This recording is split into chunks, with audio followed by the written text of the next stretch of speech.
and welcome to the X22 Report. My name is Dave, and this is episode 302, and today's date is February 28th, 2014, and the title of this episode is, Will the Ukrainian Coup d'etat spark World War III? Because what do we know?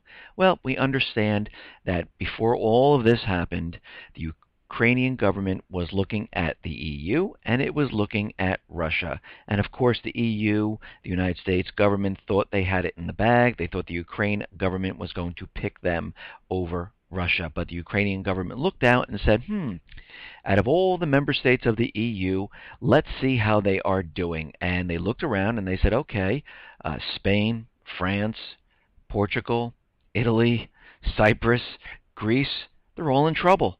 They have huge amounts of debt. Unemployment is ranging anywhere from 11 to 50%, and all of them are in austerity, and they can't get out of this hole.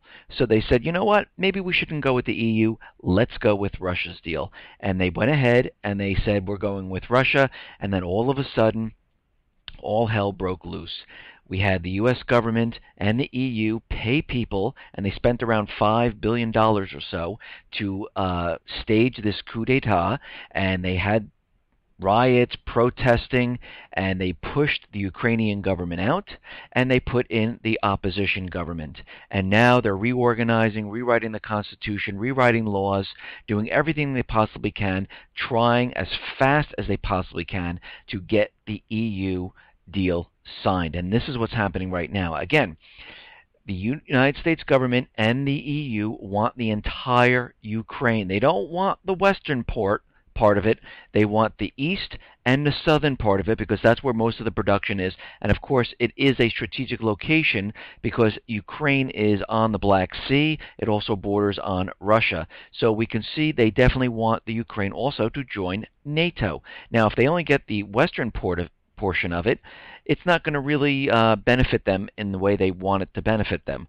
So they want the entire country. But right now, the southern and the eastern part of the Ukraine are mostly Russian, and the Russian fleet is in the ports in the Black Sea, and Russia now has troops moving into this area, and we're seeing that it's becoming heated, and this might spark something. And again, we have to remember, the central bankers want war. They want World War III to start, because this will completely take all eyes off of the collapse, and it could be blamed on something else. And they definitely want this to go forth, and this is what they've been planning on.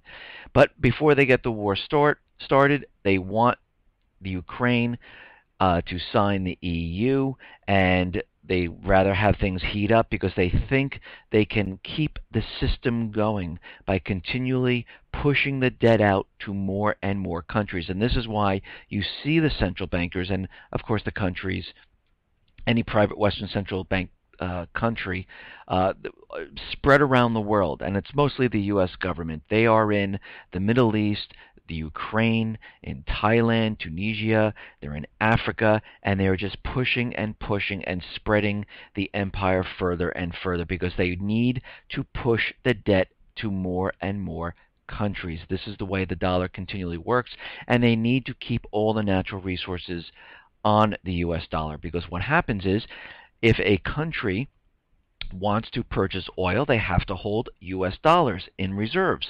And to get the U.S. dollar, one thing they have to do is they have to go and trade in their currency and take the U.S. dollar, buy those natural resources, and this props up the U.S. dollar because more dollars are being used outside of the United States. And this is what they've been trying to do.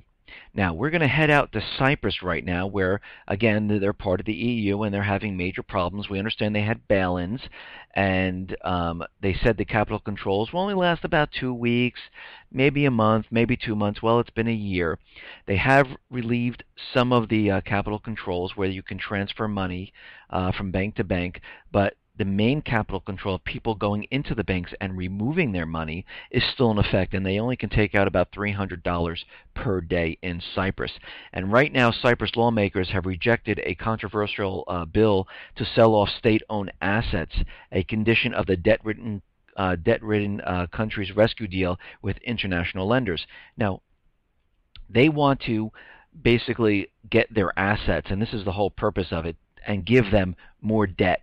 And this is what we see happening in all the countries. You want more debt? Well, then you have to do certain things. We need some of your assets.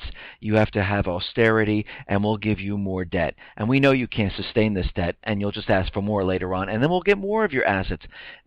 Basically, what the central bankers do is they are looting all the countries. They're giving them worthless paper, and they're getting back assets. And you can see this happening all across Europe. It's happening everywhere there is a private Western central bank. Now, of course, all our government officials and all the central bankers, IMF, the Fed, they're all out there telling us that the economy is fabulous. It's recovering. I can't believe how great everyone is doing because everything that we're doing is working. And I'm going to say it's completely the opposite, and it's always the opposite of what these government officials, these bankers say. It is never what it seems. And when you cut through all the BS and all this stuff that the corporate media is putting out there, you see that things aren't real. And what we're seeing in France, and of course the president of France is always out there telling you how they're just coming out of this recession, and they never are. Right now, spending fell about 2.1% in the month and 0.5% year on year. It was the biggest month-on-month fall since March 2012. And their unemployment is stuck at 11%, and consumers reined in their spending on durable goods because they're afraid that unemployment is going to go higher, and they're afraid they're going to lose their jobs. Again, we are seeing a lot of layoffs happening all around the world, and I can understand why people are very nervous. Now, in Italy, jobless rate hits new record high in January. So when they tell you everything's getting better, shouldn't that mean that unemployment comes down, not up?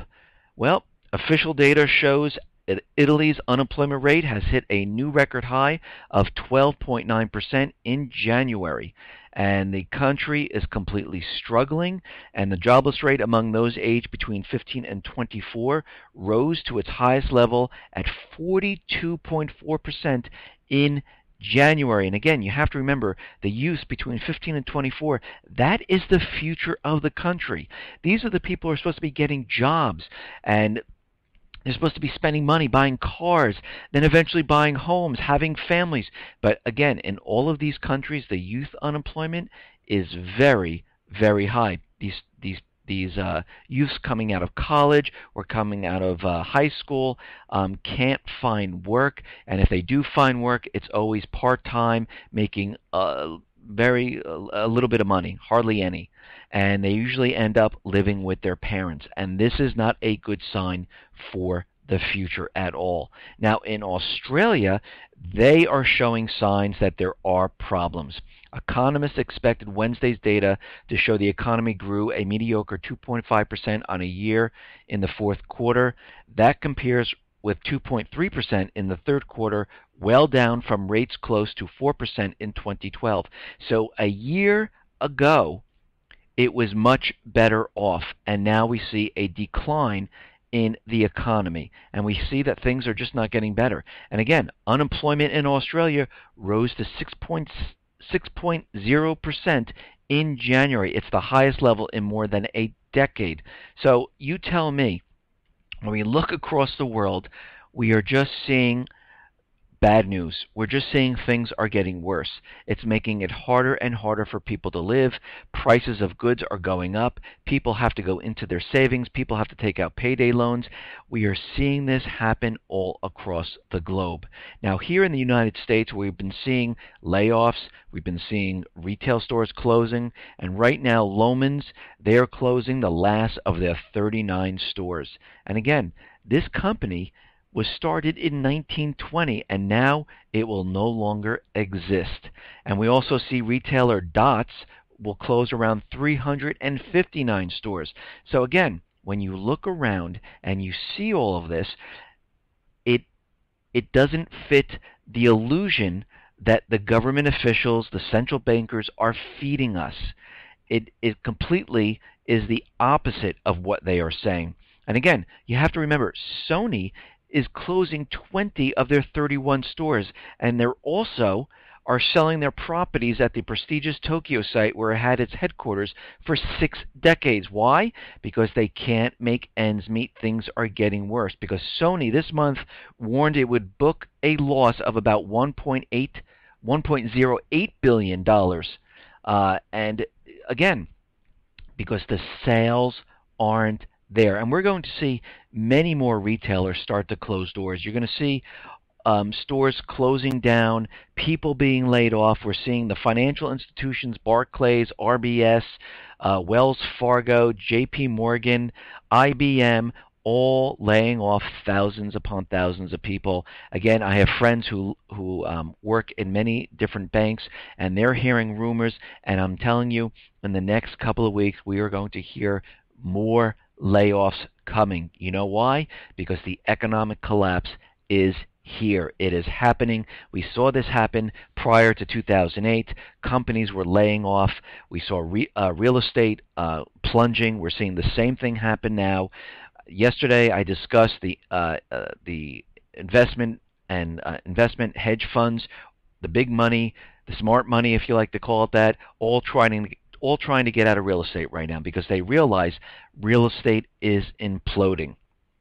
Now, the revised fourth quarter GDP tumbled 26% from the initial estimates to 2.4. Q4 GDP that had an annualized GDP at 3.2%, 1 month later, and the number has been cut by 25%, 26% if you round up, to 2.4%, following a substantial downward revision to personal consumption, which dropped from 3.3 to 2.6%, well below the 2.9% expectation. So you can see it is completely not going the way they thought it was going. Now, again, they keep the illusion out there because what we're seeing right now is that the Michigan consumer confidence has ticked up. So people are out there going, oh yeah, the stock market, look, it's hitting all-time new highs. Everything must be good. I don't have a job. I don't have money in my pocket, but the stock market's doing well. So that must mean the economy's doing well. It must be me. Maybe it's me. I'm trying to find a job, and I have friends who are in the technology industry. They've been recently laid off from their jobs, and they've been putting resumes out there, and guess what? Crickets. They haven't heard anything. They're continually putting out resumes every week. They cannot find work at all. And again, this is not because of the person. It is because of the economy and the way things really are. And I remember, and this has to do with real estate. I remember when I was selling my home in 2008. I lived in the New York region in that area.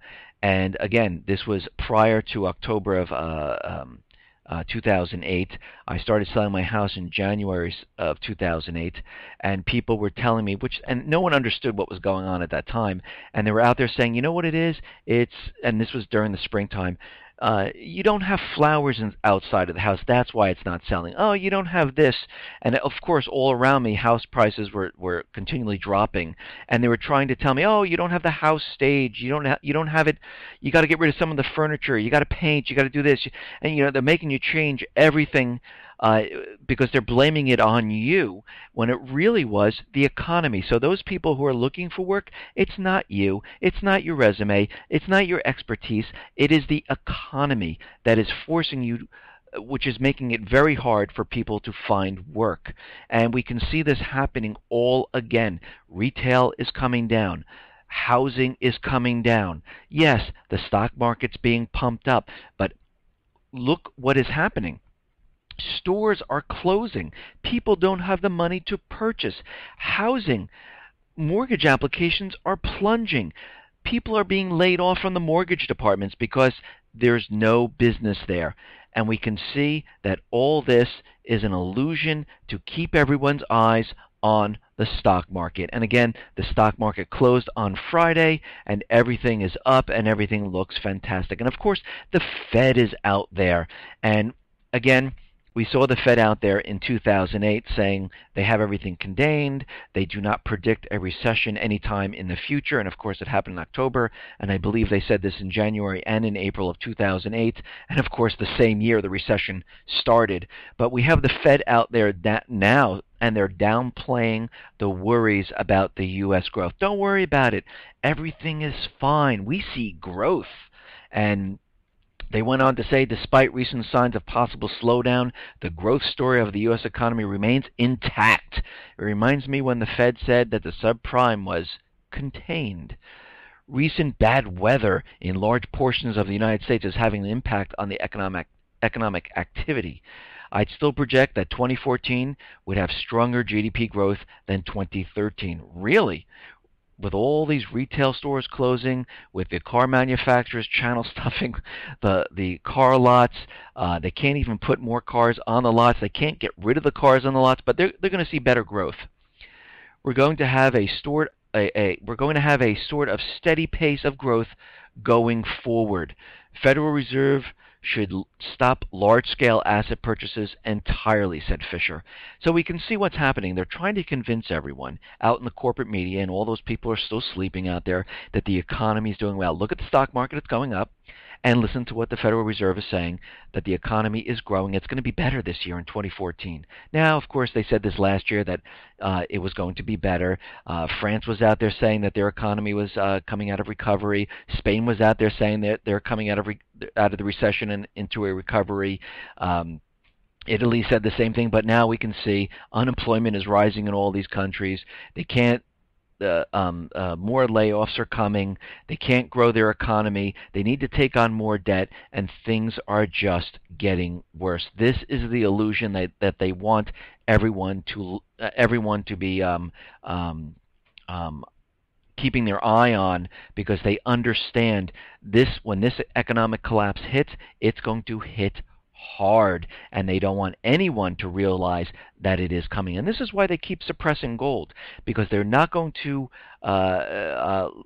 let any indicator show that there are problems. And if gold started to rise quite a bit, and there was an article in Bloomberg that, yes, there is manipulation in gold, and of course we already knew this because we can see the smackdowns every so often, but they're keeping gold down. And this is perfect for you and me at this time to purchase gold. Now, I have no affiliation with any gold dealers. I do not sell gold or silver. I have nothing to do with it whatsoever. You go out to wherever you want to go out to do it.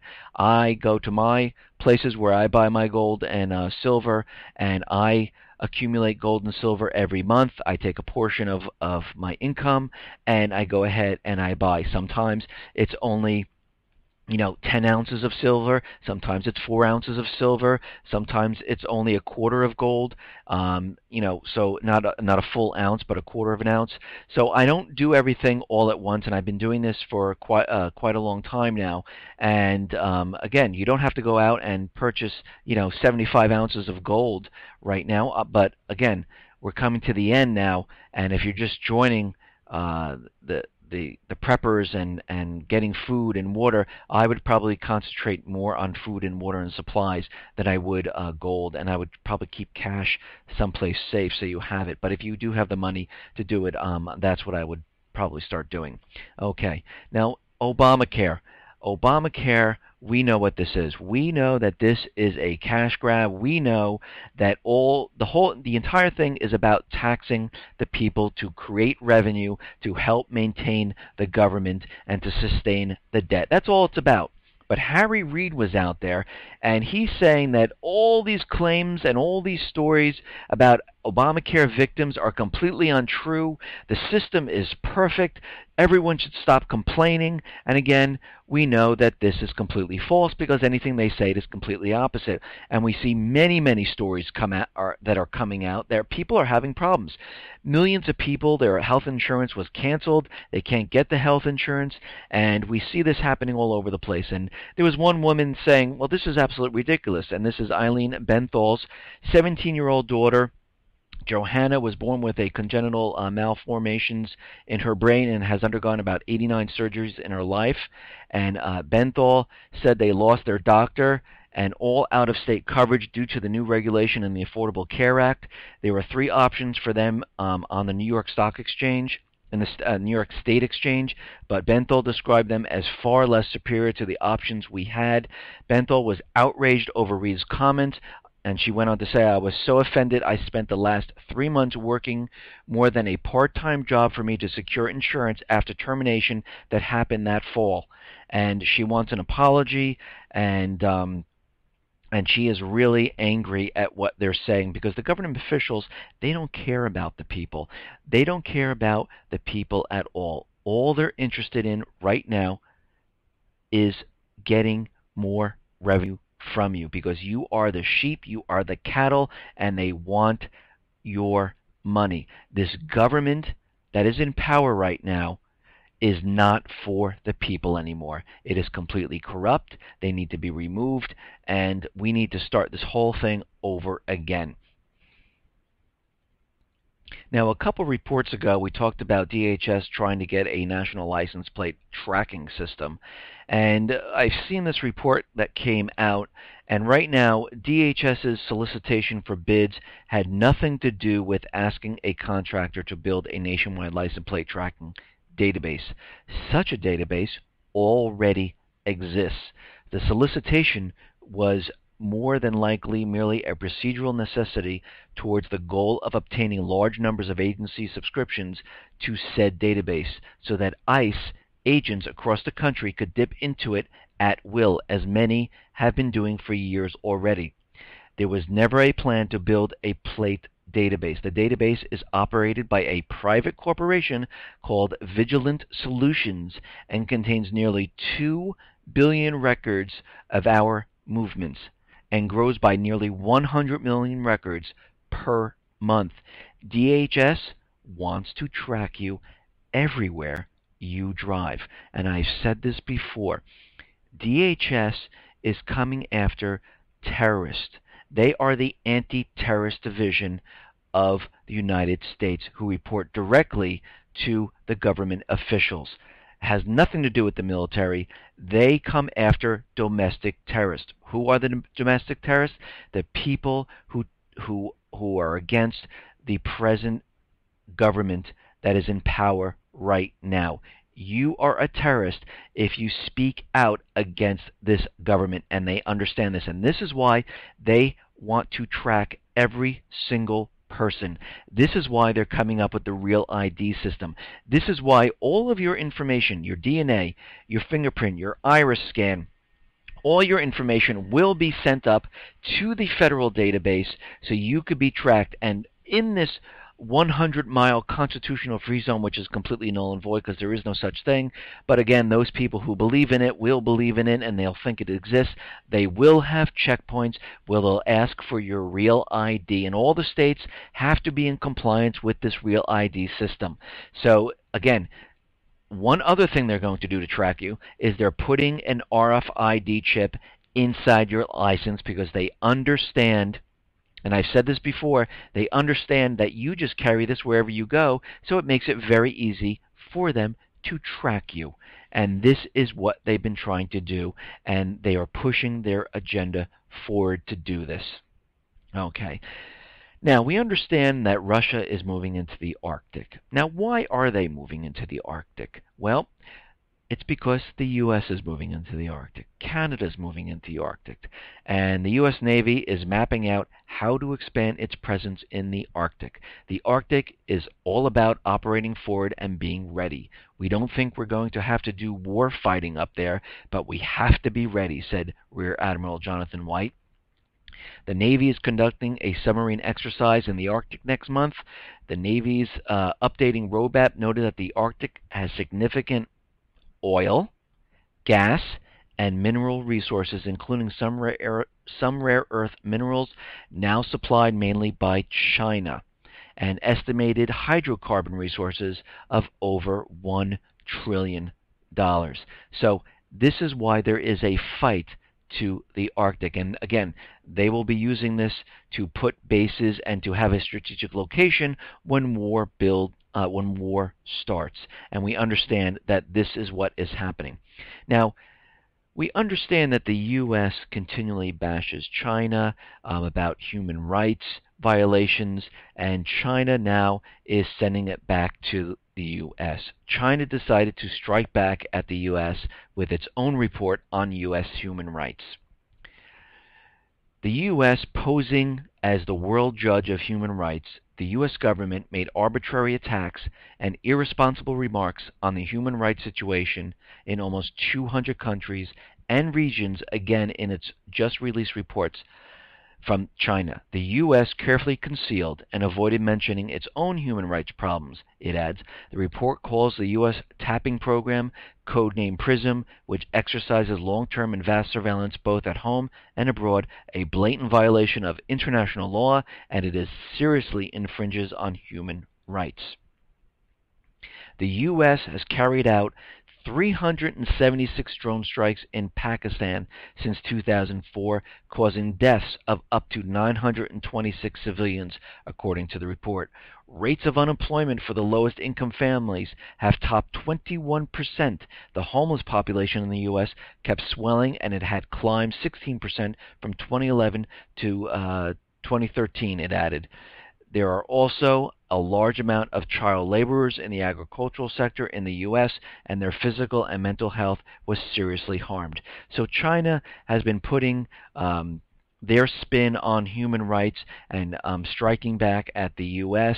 They also, like I reported yesterday, they stood up at the G20 and said, listen, it's not us who's doing this to the economies of the world. It is you. It's the central bankers. The economy is fake. You're just printing money. Nothing backs the dollar. And basically the economy will collapse because there is nothing there. And we can see and we understand that this is absolutely true, because this is what they are trying to do, is they're trying to keep the dollar propped up all over the world with force. And this is what they're trying to do. Now we understand, and I've talked about this a lot, in Afghanistan, the United States is not going to leave that area. They want Karzai to sign the bilateral security agreement, which he's saying that he's not going to sign because it allows the United States to go into anyone's home and search, remove the people. They can have night raids, and again, this is not allowed in the United States. Well, they're trying to change that, and it seems like they're changing the laws here in the States where they can enter your homes without a warrant. But right now, Karzai is out there saying, I will not sign this if this is in there. The United States wants to keep it in there. And what's happening is Karzai is his term is up, and he's waiting for the next government to come in. And the president, made a threat that we'll pull all our troops out of Afghanistan, which they're not going to do because they have the poppy fields, which they grow, which produces opium, which they use to pay for their covert operations. China is also in Afghanistan. Afghanistan is also a strategic location because it borders on Russian states, and they understand that China is helping the Afghan people with their infrastructure, and they're mining copper, and they have a very big copper deposit in Afghanistan. So they're not going to leave. And of course, they're threatening that security in the area might completely fall apart, and we can see that something might happen in the area where you might need the United States in there. And what are they talking about? And again, we know what they're doing. Al-Qaeda is a paid CIA outfit. Now, it depends. Now, this is where it gets a little confusing. Al-Qaeda is a paid CIA outfit, and they use them to terrorize different areas, just like they said Al-Qaeda, terrorized the United States with 9/11. Al-Qaeda in the Middle East are the people of the country fighting back against the U.S. government and the central bankers, and they call them terrorists, Al-Qaeda terrorists, because they want their countries back. The same thing in Africa. If they have the puppet government, the Al-Qaeda or the Al-Shabaab terrorists are the people who want their country back. But in this instance, the CIA Al-Qaeda are their paid force, which they're going to use to terrorize the people in Afghanistan. And again, Al-Qaeda, what this goes on to say is Al-Qaeda is laying the groundwork to relaunch in Afghanistan following the withdrawal of the United States and other international forces. They have intel that says al-Qatari has been cementing local ties and bringing in small numbers of experienced militants to train in a new generation of fighters. U.S. military and intelligence officials say unless they can continue to fly drones and jets from at least one air base in Afghanistan, you know, the Afghan people are going to be susceptible to these terrorist attacks, and we cannot protect them. And you can see what they are doing. They are building a situation, a crisis, where the Afghan government will say, all right, we'll sign this. Please help us. They're attacking us everywhere. And then they'll have the agreement signed, and the United States will say, stay in Afghanistan until, 2020 or something, because they were never going to leave. They're never going to leave the natural resources. They're never going to leave a strategic location. It's not going to happen. Now, out in the Ukraine, the Crimean people out there are saying that they want broad autonomy and they want to staying part of the Ukraine. And this goes on to say that they want their own kind of independence while they're still kind of staying part of the Ukraine. And, of course, they don't want this to happen. The opposition, the United States, the EU, they want the entire country under their control. And again, Russia is moving forces. Yesterday, 2 ships sailed into the Black Sea. They have ships and troops mounting in Crimea, and they are getting prepared, and they are getting everything set up. They're putting everyone on high alert. They have about 2,000 Russian troops there, military jets, and all other type of military assets in the area. And right now, the Ukraine acting president starts a briefing, and the leader says Russia starts aggression against his country. Ukraine says Russia invaded Ukraine under guise of exercise. Ukraine leader says Russia trying to provoke conflict. Ukraine leader says Russia seeking to annex Crimea. Ukraine says will defend its independence. Now we can see what's happening here. Russia moved in. It's protecting all of its assets. It's protecting its naval bases. And again, Russia responded.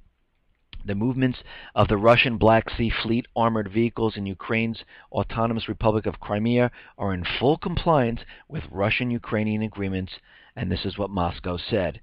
And they're saying that the Russian Foreign Ministry has passed a reply to the Ukrainian side on the movement of the Black Sea Fleet armored vehicles in Crimea, which is caused by the necessity to provide security for the Black Sea's fleet naval deployment areas of Ukrainian territory, which happens in full accordance with basic Russian-Ukrainian agreements on the Black Sea Fleet.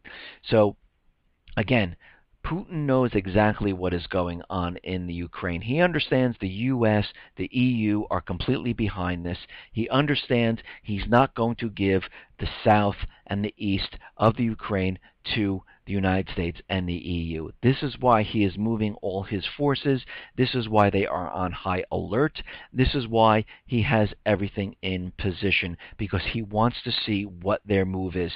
Is he going to attack? I don't think so. I think he's going to wait to see what they do. And this way he can turn it around and say, listen, they're the ones who came in here. We are protecting the area. Now, he is trying strategically to starve out and collapse Kiev and the new opposition. You know, they stopped oil coming into the Ukraine, and right now they're saying that Kiev has no money to pay off its debts. People are having a very rough time. The government's having a very rough time. They haven't signed the deal with the EU. There is aid coming from other countries, but it is not enough to sustain them. And right now, because they're having a very tough time in Kiev, in the whole entire area, Ukraine imposes capital controls, and they're limiting foreign currency withdrawals. The Ukraine's national bank has imposed temporary limits to withdraw money from foreign currency deposits to sums equivalent to about $1,500 per day. So they don't want people coming in and taking out all their money. Now, we can see that the central bankers are in complete control of this opposition uprising, because what they have done is they put a new prime minister of the country into office, and his name is Yatsenyuk, and they call him Yats. And again, Victoria Nuland, the Assistant Secretary of State for European and Eurasian Affairs at the U.S. State Department, says he is a natural choice for this position. Now, why is this? Well, he is a central banker. He is a central banker that they put into power. And Yats, she went on to say, Yats will deliver Ukraine to the international bankers. So you can see exactly what is going on.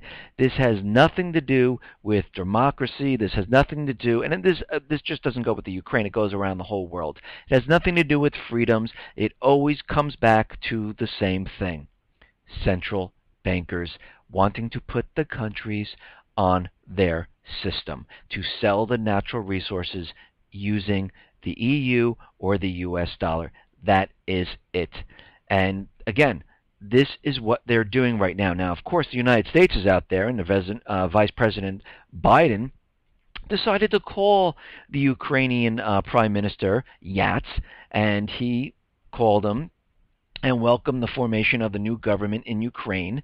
And the Vice President reassured the Prime Minister that the United States will offer its full support as Ukraine undertakes the reforms necessary to return to economic health. Of course, the central bankers in the U.S. will deal with the central banker in the Ukraine to help them put them into debt. And that is exactly what they are looking to do. Now, in my other reports, I went on to say in Libya that they were having problems, and the puppet government there is kind of losing the battle, and the United States is kind of worried. New U.S. intelligence sees Libya out of control. The United States does not envision a significant improvement in Libya's security. The U.S. intelligence community has assessed that NATO efforts over the next year would not end militia domination over much of Libya. Armed militias are set to control much of Libya, including the oil industry. And this is what they're worried about. Because if Libya and the militias decide, you know what, we're going to sell this oil using something else than the dollar, this will be a very big problem. You will see the United States move in very, very quickly because they will not allow this to happen. The assessment said Libya's military and security forces would require years of force development until they could regain control over the North African state. And the United States has agreed to develop Libya's security forces with assistance from Washington and NATO, and plans to establish the General Purpose Force, meant to have an initial strength of 8,000 officers. So they're going to try to put this into place to keep the country going. And when it falls, you will see something happen where they'll have to say, we need to get into Libya. And if it falls tomorrow or the next day or the day after, you will definitely see something happen. Now, we talked a lot about Syria, and we understand that the rebels, and I've said this in many reports, were keeping them from moving the chemical weapons out of the country. And of course, the United States was out there saying, this is taking too long, they're stalling, and this is being done on purpose. Well, a UN report came out, and it did say the following. Groups of armed extremists have twice attacked convoys transporting war chemicals to the seaport of Latakia, the chemicals that should then be taken out of Syria. This came in a statement by the UN Secretary General Ban in his monthly report to the UN Security Council. And they're saying that the rebels in these countries are continually keeping them from moving the chemical weapons. Now, moving on to Iran. I've talked about Iran and how the central bankers, the U.S. government, have been trying to infiltrate the banks, and they're very, very worried about any other country doing business with Iran. And right now, there's a report out there saying the United States government is worried about Iran's rising oil sales. Signs of an expansion in Iran's oil trade have worried U.S. legislators seeking to pressure the nation over its nuclear program. Official figures indicate that China has boosted purchases of unrefined petroleum from Iran by almost 30%. And you have to remember, this oil right now is not being sold using the U.S. dollar. And this is why they're concerned. They don't like this. They want all of this on the U.S. dollar so they can continually prop up the dollar and push the debt out to many more countries. Two U.S. lawmakers were set to discuss the new oil states during a closed-door meeting. It's always closed-door and in secret because they don't want you to know what they're really talking about, that they're talking about the central banking system and infiltrating their banks and putting all their natural resources on the U.S. dollar. But White House spokesman Jay Carney said the Obama administration is monitoring Iran's oil sales in keeping with expectation that we have that all nations will abide by their commitments under sanctions still in force, because they know that they cannot allow this to happen. They need to keep everyone out of Iran's oil and their natural resources until they infiltrate the banks and put all of their natural resources on the U.S. dollar. And this is what this whole thing is about. It has nothing to do with nuclear weapons and anything like that. It all comes back to the same exact thing. And this is why they are pressing everyone around the world not to do business with Iran, because they are not getting the piece of the action. Now, there is a special ops chief saying that the threat from al-Qaeda is much more broad today than it ever was. Head of the U.S. Special Operations Command, Admiral Bill McKibben, said Thursday that the threat posed by al-Qaeda is much more broad today and that it was metastasizing, with affiliate groups surging in Iraq, Syria, Yemen, and North Africa. The withdrawal of American troops from Iraq has created a power vacuum for al-Qaeda terrorists. And this goes on to say that they are very worried about all these terrorists coming back to the U.S. And we've seen many, many reports on this, and they continually say this over and over and over, trying to brainwash everyone that there will be terrorists coming to the U.S. Now, on cyber attacks, the Chinese army, they're saying, are going to be in all your appliances. They're going to be attacking you from within the appliances. And this goes on to say that new technology promising to weave the internet into North America's power grid could bring cyber attacks all the way into your home kitchen. Opportunities for computer-driven sabotage will rise with the number of connected devices deployed by utilities and energy companies into home businesses. We're going to create a grid where the PLA, the Chinese army, can talk to my toaster, Hayden said. Local utilities aren't prepared to handle such intrusions, he said. Governments in the United States, Mexico, and Canada lack a coordinated command structure needed to thwart potential incidents that could rival the 2003 U.S. blackout that cut power to 50 million people. And if you listen to any of my other reports, that 2003 blackout was a test to see if they can bring down the power grid. It wasn't a power line that fell and shorted out the whole system, which they like to make you believe.